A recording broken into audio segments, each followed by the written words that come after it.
Eva Cassidy. Wow, wow, wow, wow, wow. I'm going to have to give her one of these. It's Eva Cassidy. Songbird. Isn't that beautiful, that song? Probably a song that you don't really hear that often these days on the radio, but I'm glad I've given that one a bit of justice. Right then, here we go. What's the buzz? Tell me what's happening. What's the buzz? Tell me what's happening. What's the buzz? Tell me what's happening. What's the buzz? Tell me what's happening.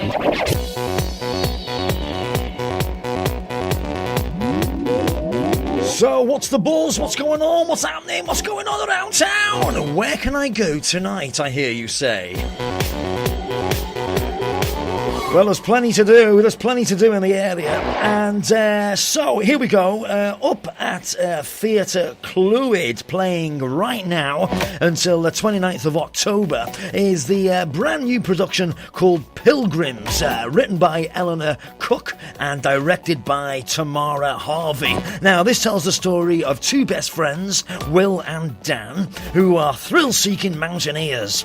And it's a three-hander, and all three performers are on stage completely throughout the whole production, right? So they earn the money in this one, these lot. It stars Amanda Wilkin, Jack Monahan, Steffan Donnelly, and I popped up to see the show on Wednesday night, and I caught a word with Steffan Donnelly at the opening night party, and it turned out that we actually both trained at the same drama school, the Guildhall School of Music and Drama, if you're asking. And so after we'd sort of reminisced for about 25 minutes, he told me all about the play. Started off at High Tide in the East Coast, which is a theatre festival, which is like the Sundance of theatre, you could say. It commissions these really cool, like 6 really different plays every year. And so that we premiered there in the church hall, and that was actually with the audience on both sides. Right. And then 2 weeks later, we moved down to Hackney in East London, into this sort of grimy, really like super trendy warehouse that's been like converted into a theatre out of recycled materials. Right. And so we were there for a month, and there we had the audience end on, so just one side. Right. And then now we're in Clwyd for another week and a half. In this Emily Williams Theatre, which is much bigger, and the audience are on all 4 sides. Yeah. So, like, you know, movement-wise, it's been quite a challenge in each space. And it's an awesome set. Very simple. Yeah. Works really, really well for what you're doing. Have you used that same set everywhere you've gone? Or? Yeah, and we had that set on day one, which is so useful. Yeah. So I think, like, now we'd be all right with it, but when we opened at High Tide, we were so fluid. We were already as fluid as now with the set, because there's tiles on it, and then there's all these sort of gaps on the sides of the tiles. So it's like this platform, and the tiles are on top of it, and then you can sort of duck under the platform or step off of it. Yeah. And it's sort of a real playground to have. And like you say, you can create those like mountain landscapes without like being really literal and making a mountain. You can just hook a rope onto the side and lean back. One of the best bits. And suddenly you're vertical. Yes. You know, you go from being in someone's room or something to bang, you're there. You know where you are. Which is so exciting. Like, who says that you know film can do the quickest changes? I know, we can do it in theatre as well. Oh, fantastic! Just takes really, a bit of imagination. Really nice. It's a brand new play, isn't it? It's the world premiere. Right. That's right. Eleanor Cook wrote it. I think she started writing it a few years ago with Tamara at the helm, sort of developing it with her. Right. And then took a bit of a break, and then came back to it, refreshed, having worked on a couple of other plays of hers. And and changed it quite a bit. And in fact, you know, during rehearsals, we've been constantly changing it. She's been bringing in new drafts. I took her up to, and the whole cast, we went up to Abergwyn-Grecyn. We went on a trip up there and went up the steep incline, and then it all flattens out by the waterfall. And in fact, Eleanor sort of wrote in the waterfall bit in that scene when we're in Wales. Oh, right. So, like, suddenly there's a waterfall that is actually sort of based on a place in Wales, and in fact a place really close to my heart, because, you know, my mum and my dad took me up there way back when. It was probably one of the first sort of mini mountains that I've ever gone up. The thing that struck me was, I've always loved that thing of going somewhere for the first time. Not for the first time for me, first time ever. And I've always had the same sort of thing with snow. And I get the same sort of, you know what I mean? When you walk through virgin snow, and you're the first person to have done it. And there's a huge sense of pride, isn't there, with that? But with that comes a lot of danger, I think. when you apply it to like the wider world. Yeah. And when you start thinking about like colonialism and all of those things. And I think the play touches brilliantly on that, using mountaineering, using that virgin snow thing as a metaphor. Yeah. For actually like, is this right in a wider context? Yeah. And who gets to tell those stories? Like, who are the ones who are always allowed to take those first steps? That moment, that sort of, that being the first individual. When you think about these mountaineers, what they go through, it's life and death, the choices they make. It is so extreme, and that adrenaline-seeking lifestyle is definitely something I can admire, and I think is sort of Olympic almost in its ambition. But I think it also depends then, what do you end up doing with that achievement? Yeah. And how do you go on telling it, and what do you sacrifice in doing that?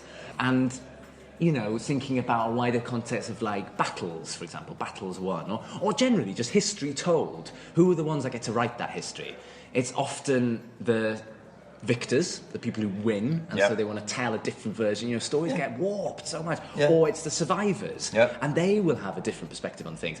And I actually think it's about, the play covers a lot about memory and who gets to tell the story and whose version lasts. And I think all these things, like we sort of wrestle with that, I think, through life. Like there's stuff that I remember now from even, 8 years ago when I was younger at home, that I misremember so often. And my sister's like, no, that's not how it happened. Yes. And I think there is that wrestling, that tugging to and fro in this play of who gets to claim this story and tell it the right way. Yeah. And there isn't ever a right way. If you go to the top of Everest at 19 or 20, where do you go from there? You know, what's next? You're right. What is next? Like the moon? It is that ambition, isn't it? And I mean, there's loads of peaks actually. Like people who do climb Everest then want to like scale other mountains. But even if you scale like the Eiger, for example, you can scale it one way. That has been done before. But also like there's another part of the mountain that, for example, maybe has never been scaled, and people have tried, but people have died trying. So like there's those challenges actually as well in many ways, which are as dangerous or as enticing as something like Everest. And I think that Rachel in the play, she's the woman who it sort of centres around in a way, because us two guys, we are mountaineers, we're adventurers, we're explorers, I say at one point. You know, we charter virgin territory and we discover and make it ours. And she is sort of torn between allowing that to happen and letting that freedom, I suppose, but also wanting her ambition to also play out. So she's in a relationship with me at the beginning of the play, and she's really struggling, actually, as am I, about like how are we going to make our two bodies, minds, hearts work together here? Do we have to sacrifice something, or can't? Like, what is a relationship? It asks, I think, at the heart of it. Like, do we have to sacrifice? What are the compromises we have to make, and how the hell do we get about doing that? I know. It's a really complex one, isn't it? Yes. And again, like, who knows what is the right answer? But I think the play touches on, like, definitely a few moments where, people should have made different decisions. And people should have decided to change what they were doing, maybe in a slightly subtler way. And talking of big decisions, it was announced at the end of the play that you're going over to Calais to help out with the... is it literally with the jungle camp? Yeah, it's the Calais camp if they've not got rid of that, which they're planning on doing. But there's also a camp in Dunkirk, which one of the cast members, Auntie, works at, teaching English. Right. And there's a couple of other camps, I think, actually. It is a tragedy which is happening on our doorstep, and we do have such a responsibility, I think, to try and go out there and help. If we've ever got any time. As it happens, at the end of this contract, we've got a week where we're going to go out and volunteer our time, but we are also asking for some money, like a collection at the end of every show to give to the NGOs that are working out there, like Calais Kitchen feeds, that huge camp. And actually, I think there was a statistic where actually just £1 feeds one refugee for an entire day. And these are people, who are fleeing war zones, people who are in desperate need of help. And a lot of them are unaccompanied children. So all the money we collect, tonight we've got something like £290. Right. So if we can do that every night for the next week and a half, it's going to be a huge help. Probably a small help, actually, in the grand scheme of things. What can you offer them, though? What can you do? When we go out there to volunteer? There's a lot of things like, for example, serving the food. There's a lot of things like chopping wood for firewood to keep them warm as we go into winter. There's a lot of things like having them go to the cash and carry to buy and collect things and bring them over. Also building shelter, tidying the place up, possibly teaching English. Actually, we should look into that. But yeah, I mean, there's a constant list of stuff to be getting on with over there. Right. And then it just falls down to the government to really do the big decisions. And we're just all in this cast and in this company waiting for those decisions, those right decisions to be made. Well, I think it's fantastic. And fantastic play as well. Great. Excellent, great work. It's lovely to meet you. Lovely to meet you. Lovely, cheers. Cool stuff.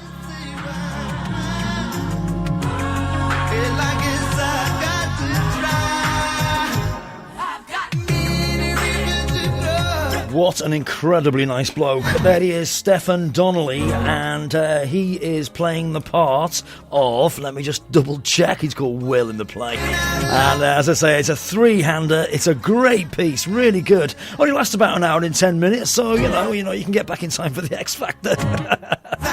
It's brilliant, really is, very, very good. Stars, as I say, Amanda Wilkin, Steffan Donnelly, and Jack Monahan, and directed by Theatre Clwyd's very own artistic director Tamara Harvey. Tickets still available. They are £18 and £11, and the box office for Theatre Clwyd is 01352 701 521. That's 01352 701 521. Or indeed, you can book online if you wish. That's the way to do it these days. It's the new millennium, girls and boys. theatreclwyd.com. Just go to theatreclwyd.com. There's no booking fee or nothing. And as Steffan said at the end there, he's popping over to Dunkirk to help with the refugee camp, just help out with the whole effort, really. And they have a collection at the end of their play, and people can donate to the refugee, to the campaign, I suppose. And if you're not going to go and see that play, if you're going seeing the other thing that's on in the other theatre, that's Rent.